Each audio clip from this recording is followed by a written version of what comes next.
In today's video, I'm going to teach you how to add outstanding balance to an invoice in QuickBooks Desktop. If you want your customers to clearly see what they still owe when you send an invoice, QuickBooks Desktop gives you a simple way to display that information right on the form. This can help reduce confusion, improve communication, and make it easier for customers to understand their current balance at a glance. The setup only takes a moment, and once it's enabled on your template, it becomes part of the invoice layout you use.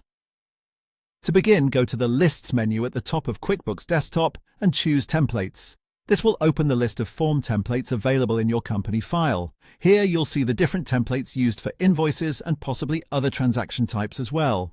Find the invoice template that you normally use, then double-click it to open it. This takes you into the customization settings for that specific invoice form. When the basic customization window appears, look for the Additional Customization button and click it. This is where you can control more detailed parts of the layout and decide which fields show up on the printed or displayed invoice. If you've never used this section before, don't worry, you only need to make one small change here. Next, go to the Footer tab. The footer area controls the information that appears toward the bottom of the invoice. In this section, look for the option labeled Customer Total Balance. Mark the box next to it to turn it on.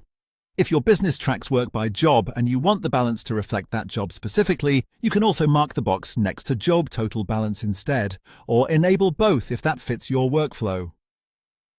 After selecting the balance option you want, click OK to save your changes. That's it.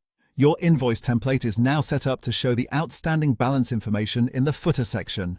As a quick tip, it's a good idea to create a sample invoice after saving the template so you can confirm the balance appears the way you expect.